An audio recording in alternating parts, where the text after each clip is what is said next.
Bonsoir à toutes et à tous, c'est un immense plaisir de vous accueillir sur votre spéciale émission dédiée à l'écriture à la plume.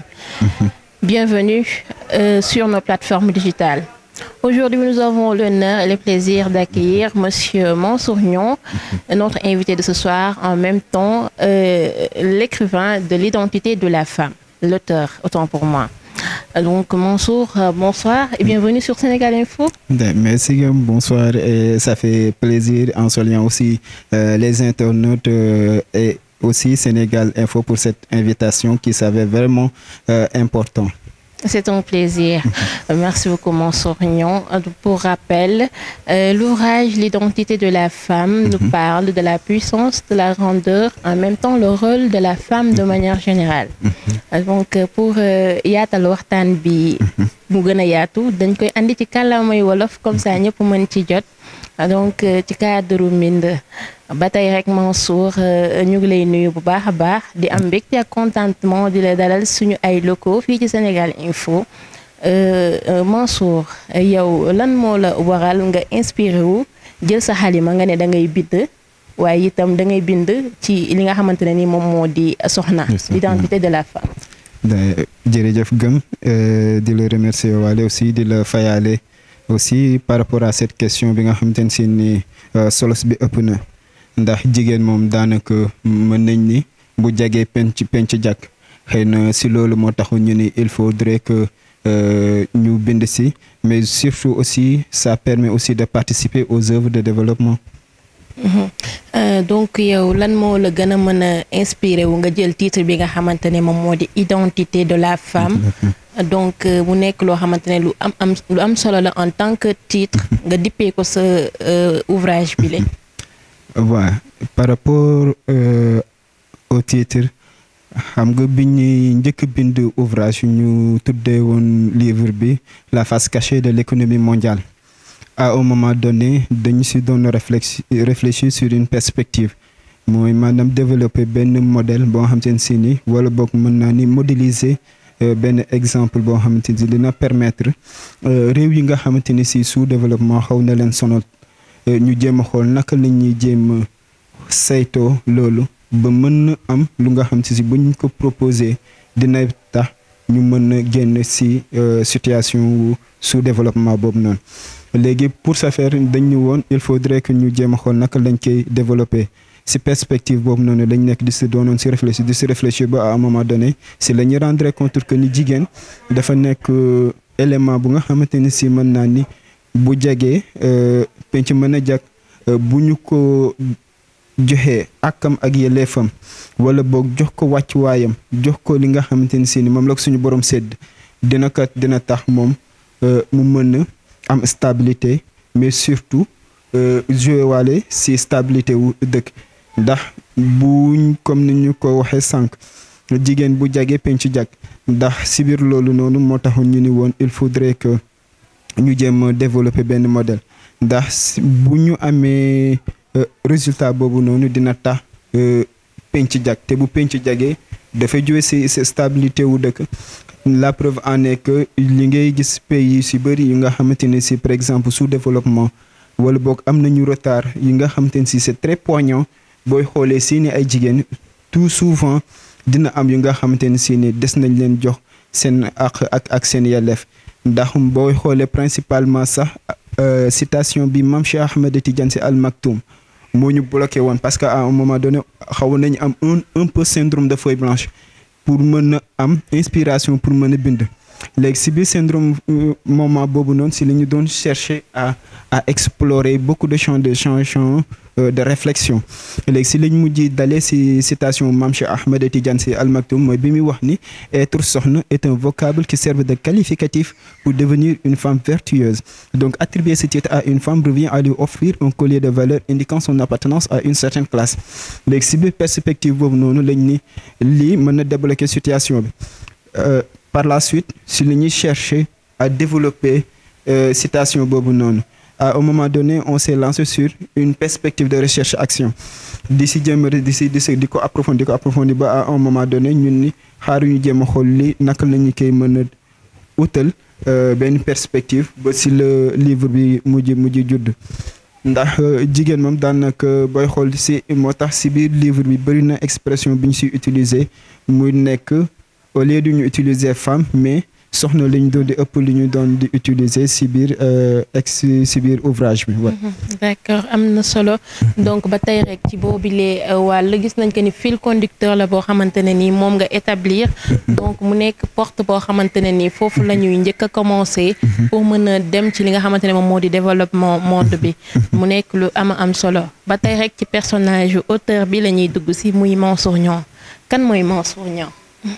daanaka olof da naan saabu du fóot boppam doon na neex ma am keneen ku ma jox sax mu wax kii Mansour Niang mais bu ma doonoon di tënk rek dama naan Mansour Niang est un jeune auteur passionné de l'écriture par les questions humanitaires, sociales et spirituelles, économiste de formation et chargé de suivi évaluation. Qui essaie de participer aux œuvres de développement. D'accord am na solo ba tey rek pour bañ a guddal waxtaan bi dañuy dugg directement ci li nga xamante ne moom moo di livre bi identité de la femme en tant que telle.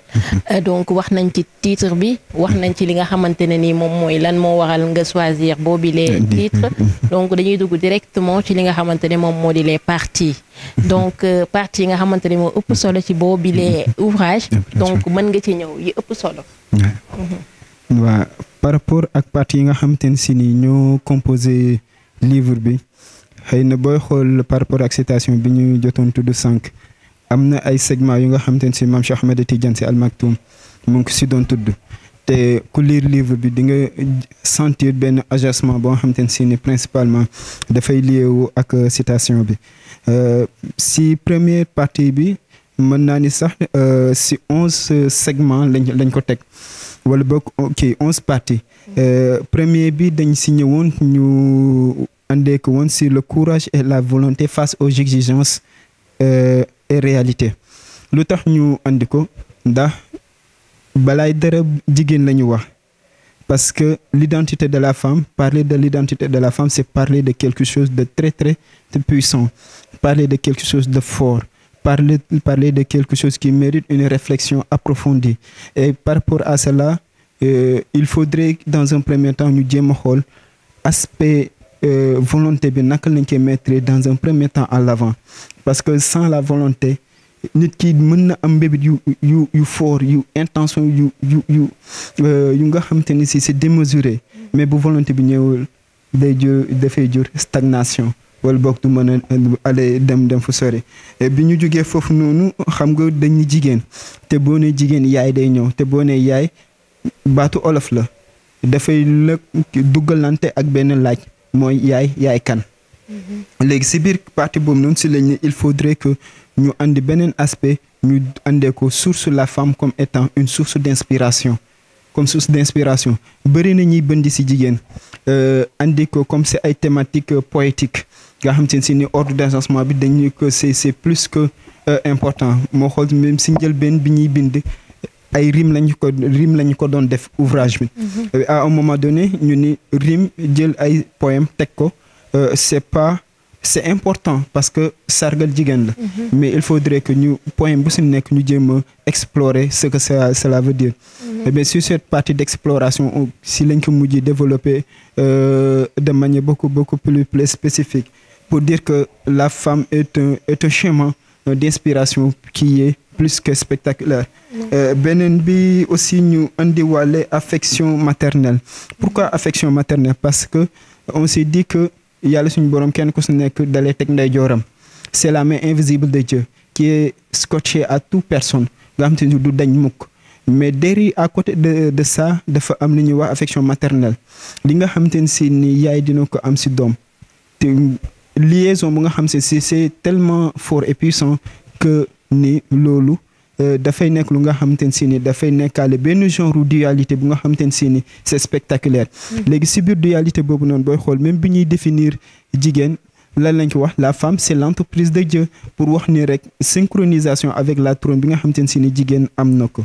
après ça aussi c'est la ñuy andee l'amour d'une mère pour wane ni rek c'est plus que important âme sœur, ange gardien, les réalités, les bonnes grâces d'une femme qui est une partie plus que majestueuse, la volonté d'une femme, un modèle pas du tout classique. Mu nekk partie bu nga xamante ni si day wane ne rek jigéen ñi c'est autre chose. C'est autre chose ndax jigéen dafa am lu ñuy wax effet multiplicateur comme lépp loo am si lu baax nga investi nga def ko si jigéen dafay am effet multiplicateur. Exemple bi ñu si mën a joxe mën naa jël benn gëm. am benn personne X moo xam si dafay ñëw cherche toujours à faire mais des actions avec gëm mais action yooyu noonu c'est sans calcul coût bénéfice sans calcul.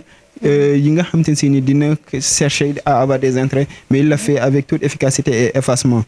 moom day amaale benn retour bu nga xamante ne si day amaale effet multiplicateur qui est bénéfique parce que suñu borom mooy jouer genre coalition bu nga xamante ne si ne par exemple c'est plus que dimensionnel. Après ça aussi si la ñuy ñëwee sur âme sœur, ange gardien, les réalités après les bonnes grâces mais si par rapport aux bonnes grâces yooyu noonu. xam nga si njëlbeen ñu ngi doon andi volonté bi mais si biir volonté boobu noonu ñu ni nañ koy spécifier ñu si biir spécification ñu ni la volonté d'une femme un modèle pas du tout classique. Après ça ñu ñëwaale si côté équilibre parce que dafay am lu ñuy wax les nœuds de la vie mooy yi nga xamante ni si société bi dinañ ko jël takkal ko jigéen te bokkul si moom. nit jóg takkal ko jigéen te bokkul si moom kenn ku si nekk di jël benn morceau takkal ko jigéen te.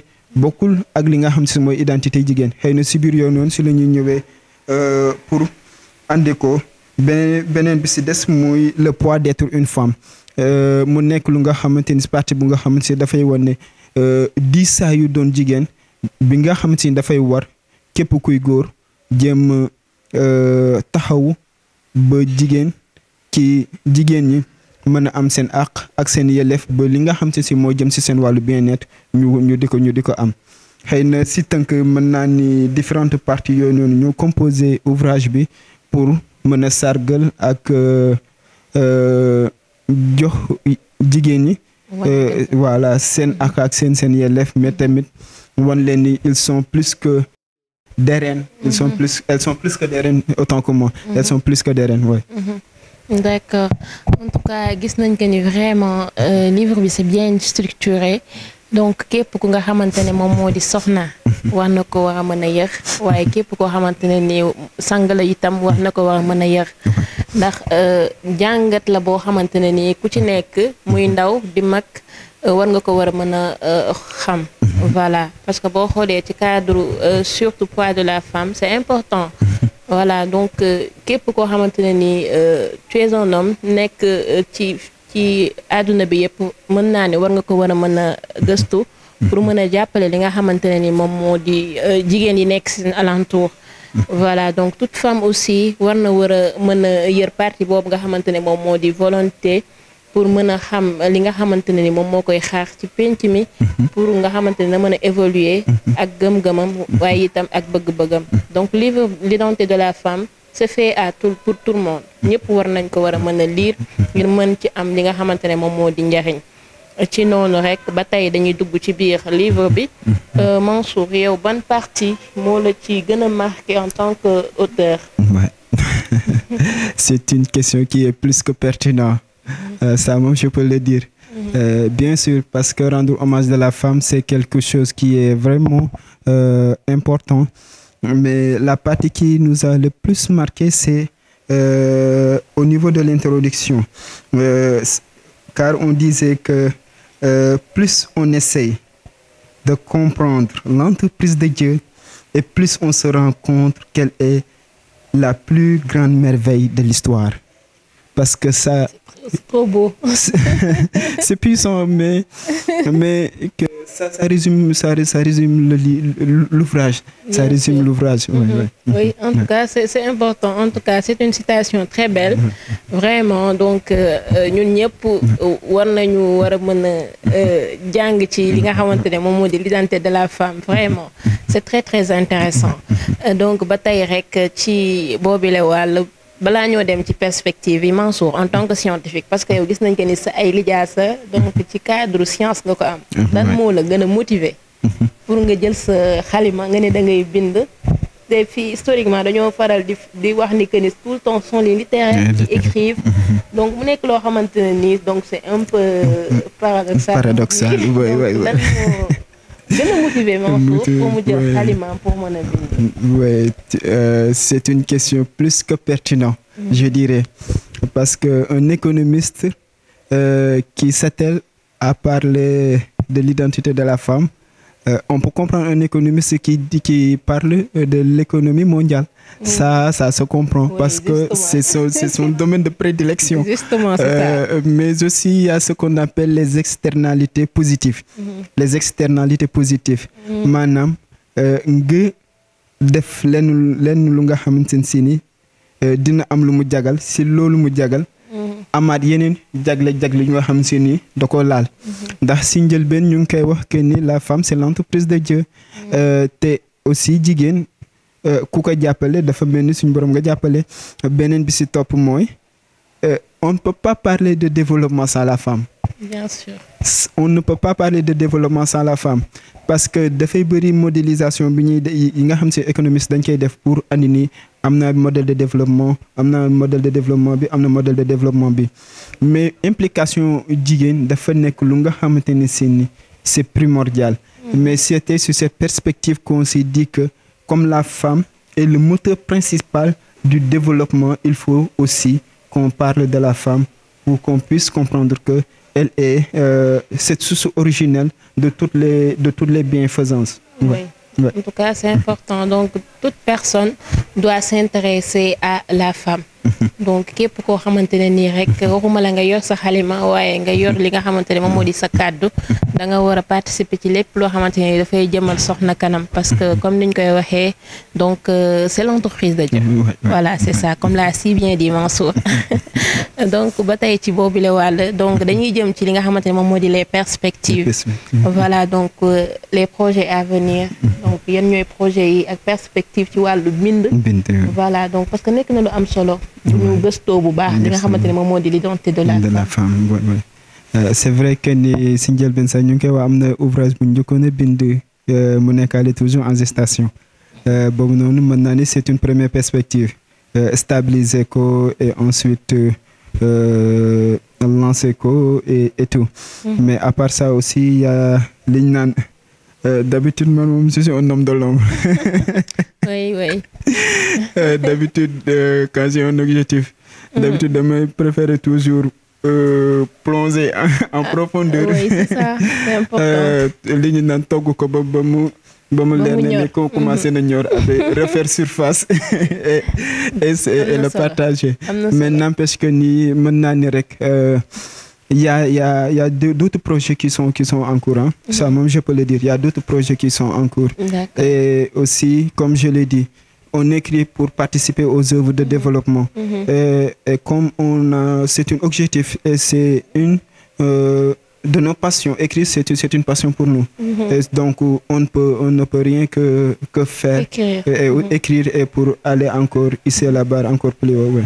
En tout cas, am na solo vraiment. Donc, comme lim ko waxee ku yàgg suivre Mansour ci cadre fil conducteur. Donc gis ngeen ko ci cadre l'identité de la femme ak livre bi nga xamante ne moom la bind ci wàllum économie yi nga xam ne que ni vraiment c'est une personne boo xamante ne dafay faral di dox ci gëstu. Voilà, donc ñu ngi koy xaar avec impatience les projets vraiment ñu ngi koy xaar bu baax a baax. Donc yal na yàlla mottali ci wàllu boobu noonu. Ba tey rek du ñu wax livre te du ñu wax critique. Voilà, parce que la plupart du temps en général nit ñi boo génnee livre surtout les féministes sama mbokk féministes yi dinañ génn wax ci identité de la femme wala ñu leen di faral. Donc yan critique nga ci jot a amagum. Avant tout dañ naan critique yi c'est quelque chose de fondamental parce que aussi dafay permettre ci bind woo kenn ku nga xamante ne si ni moom il a l'œil mu mën a def observation parce que yow mi bind mën nga bind lu nga xamante ne si ni bàyyiwoo si sa xel wala bàyyiwoo sa xel si portée bi. Nit ki lay apporter critique da lay permettre yow nga am benn leçon d'apprentissage boo si jëlee. Les leçons d'apprentissage boobu noonu mooy par rapport ak question bi nga posé woon sànq mu jëm si les perspectives. Les perspectives. Voilà, léegi dafay permettre critique yooyu noonu yëpp da nga koy jël te jël ko comme leçon d'apprentissage teg ko à bord nga xam te si dafay nekk comme genre tableau de bord boo xam te si ne dalay toppaale yeneen ñëw nga jëlaat ko comme tableau de bord jël ko boo xam te si ne yow boo waree tegaat sa tànk si beneen ouvrage boo jëlee critique yooyu noonu dalay permettre nga gën a mën a améliorer wu si côté boobu noonu y a pas mal de critiques ñoo nga xam te ne si ne jot nañ ko mais critiques yi ñu jot yëpp dañ koy convertir en des leçons d'apprentissage qui sont positives et plus que fluctuantes. La preuve en est que lors de la cérémonie de présentation et de dédicace, il y a un ami qui l'avait si bien dit. Je pense même que c'était Chimère Diallo. Ouais. Sur la question de la légitimité pour un homme d'écrire sur la femme. Mais c'est plus que pertinent. Oui, en tant que gour, naka nga mën a jëlee sa xalima yow itam di bind ci jigéen. Mais aussi parfois on se dit que ku amul yaay am nga mag am nga ay rak yu nga xam te ne nii ce sont des pigeons qui sont importants à tes yeux. te bu ñu xoolee même le fait que ñu andi affection maternelle liaison boobu noonu rek c'est quelque chose d'extraordinaire et poids boobu noonu beneen aspect bi mooy le poids d'être une femme xam nga poids yooyu noonu yëpp dafay diis est-ce que poids boobu dañ koy bàyyi jigéen ñi kese xam nga loolu ça devient un peu paradoxal te le fait que la femme est l'entreprise de Dieu. Est-ce que dañuy jël cette entreprise ñu bàyyee ko moom cote sans pour autant essayer à y apporter quelque chose et c'était sur cette perspective qu'on s'est dit que il faudrait qu'on essaye d'y apporter une petite touche personnalisée n'empêche que nous aussi c'est une question qui a sa légitimité hein? C'est une question qui a sa légitimité ouais. En tout cas c'est important et tout homme est vraiment actionnaire dans cette entreprise donc ñëpp dañ ci war a participer ngir jëmal ko kanam en tout cas c'est intéressant voilà ci cadre boobu noonu rek Mansour duñ fi toog te duñu wax ci li nga xamante ne moom moo di développement de l'avènement de la technologie gis nañ que ni vraiment les intelligences artificielles nous encombrent tous les réseaux sociaux donc yow en tant que ndaw yan conseil ngay jox ndaw yi nga xamante ne ni ñoom ñoo nekk ci réew mi même au-delà de réew mi donc pour ñu mën a gëstu ci wàllu mbind waaye itam ci lecture pour mën a jëmale li nga xamante ne moom moo di réew mi kanam. C'est une question qui est plus que important. Pourquoi? Parce que étant jeune souvent il y a les incomprises mais malgré tout man je me dis que étant jeune il y a deux choses yu nga xamante ne si ñu toujours dañ ko war a garder ak ñun. Bi si njëkk dafay dellu sur les erreurs beneen bi les échecs nit ki mën nga am erreur mais képp kuy ndaw da ngay soxla say erreur bopp képp kuy ndaw di nga soxla say échec mais ñaar yooyu noonu dafa nekk lu nga xamante si man je me dis que c'est toujours stimulant parce que erreur yi ngay def ci sa dund moo lay permettre toujours yow boo jógee fii nii nga mën na jóge étape A nga mën a dem beneen étape B di continuer la preuve en est que même sur le plan professionnel tey bu ñu nee Gëm Yàlla est un journaliste est un expert dans ce domaine wala boog Gëm Yàlla est une personne qui est vraiment qui a vraiment de l'expérience c'est parce que Gëm Yàlla a fait tellement d'erreurs que la probabilité qu'elle fait une erreur devient quasi nul léegi ce qui veut dire que Gëm Yàlla bu excès ce stade boobu noonu am na erreur yu mu doon def léegi comme erreur yooyu ñoo ko permettre mu excès fu mu nekk Gëm Yàlla dafay soxla erreur yooyu noonu yëpp mais il y a un mais dedans il faut apprendre de l'erreur et avoir l'humilité de l'accepter pour aller encore de l'avant. L'échec aussi, on a besoin de nos échecs parce que ça stimule la volonté. Par exemple, mën nga def dara nga jàppee ni échec la fekk na suñu borom da ko jël comme une pièce du puzzle bu nga xam ne da ko teg pour xool yow par rapport ak objectif bi nga fixé wu est-ce que tu es apte à l'obtenir. Exemple qu'on peut donner tu es étant journaliste c'est une de tes passions mais pour être à ce stade am na yow étape yoo jaar ce qui veut dire que exemple bi ñu si mën a joxe bu nga xam si ni moo gën a terre à terre par rapport à une expérience qu'on a eue. D'habitude je n'aime pas ça parler de ma personne, mais c'est une illustration, c'est pas pour me vanter. Mooy que ni am na premier à la sortie de l'ouvrage, à la sortie de le premier ouvrage, personnellement je me disais que j'ai un échec, mais est-ce que cela devait me pousser à baisser les bras et me dire que non, j'ai un échec, donc au lieu d'écrire, je dois me pencher sur autre chose. Beneen bi aussi mooy entourage. Parfois di nga am échec, sa entourage ni la par exemple tu gaspilles. Tu gaspilles wala boog tu fais ceci, tu fais ceci wala boog yaa ngi def lii. Mais est-ce que yow da la war a pousser nga bàyyi? Ce qui veut dire que aussi foofu noonu leneen la lay permettre nga amaale benn genre énergie positive boo nga xamante ni si ni moo lay permettre yow nga mën a demaat encore plus loin. Ce qui veut dire que étant jeune, on a besoin de nos échecs, mais aussi on a besoin de nos erreurs. Mais comme je l'ai dit tantôt, il faut avoir l'humilité d'apprendre de nos erreurs, mais aussi avoir l'humilité d'apprendre de nos échecs, mais aussi s'armer de volonté aussi. S'armer de volonté étant jeune pour aller encore plus loin et ne jamais abandonner. Et ça, c'est important étant jeune. Il ne faut jamais abandonner ses rêves parce que il y a les critiques ou bien les malversations, les préjugés et tout, parce que la société est conçue comme ça. Mais suñu borom, tout souvent, plus les défis qu'on se fixe dans la vie sont de taille, et plus les obstacles qu'on aura en seront de même. Par exemple, qui a un objectif ministre, il aura des obstacles dignes de ministre. Celui qui vise d'être un président, il aura des obstacles dignes d'un président.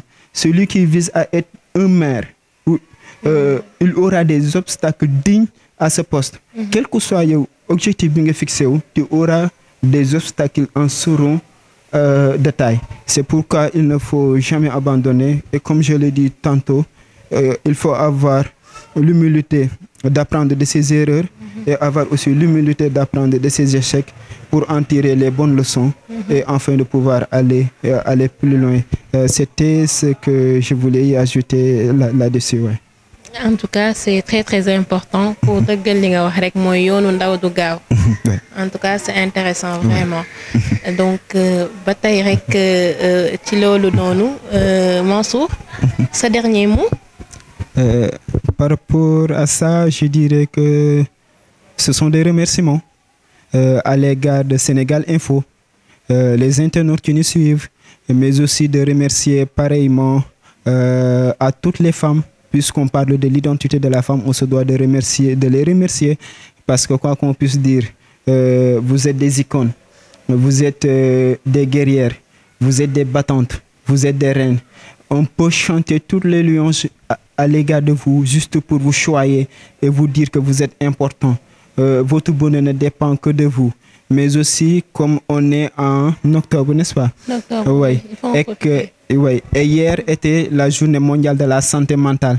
La journée mondiale de la santé mentale aussi, il est important d'en parler parce que aussi ça permet aussi de dire aux hommes de veiller au bien-être des femmes, mais surtout aussi de se rendre compte que les femmes sont des diamants plus que rares. Par exemple, si j'ai un diamant, je ne peux pas me permettre de le placer n'importe où. Je me dois de la sécuriser, de le mettre dans un endroit où je suis certain que personne n'aura l'idée d'essayer de le piquer. Mais surtout aussi de se rendre compte que les femmes sont cette puissance occulte qui aujourd'hui gouverne le monde et a toujours gouverné le monde. Et en les remerciant aussi de passage à travers Sénégal Info, à travers les techniciens qui sont en face de nous et aussi pareillement les internautes et remercier aussi tout le monde de passage. Ouais.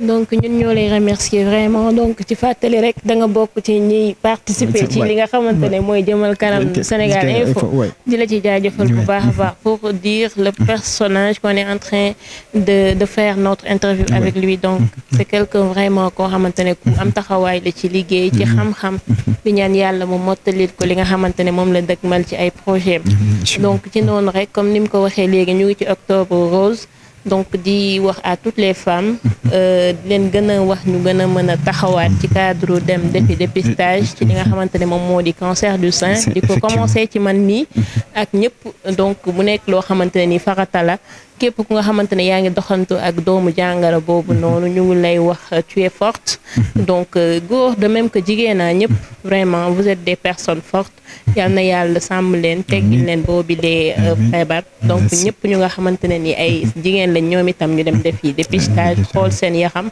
pour ñu mën a xeex boobi lee jàngoro ci noonu rek dañuy remercier ñi nga xamante ne ñoom ñoo di les techniciens vraiment ci seen taxawaay donc taxawaay bi am na solo yal na leen yàlla fay vraiment ci liggéey bi donc en même temps yéen ñi nga xamante ne yéenay faral di ñu seetaan suñu ay plateforme digitale ci Sénégal Info ñu ngi leen di jaajëfal di leen fàttali rek ngeen di aimer vidéo yi donc di abonné ci chaîne bi donc en même temps di partager voilà donc di partager comme ça nga xamante ne émission yu am solo yëpp di ngeen ko mën di am saa su ne di leen jaajëfal bu baax a baax merci beaucoup et à la prochaine merci Sénégal Info. Merci.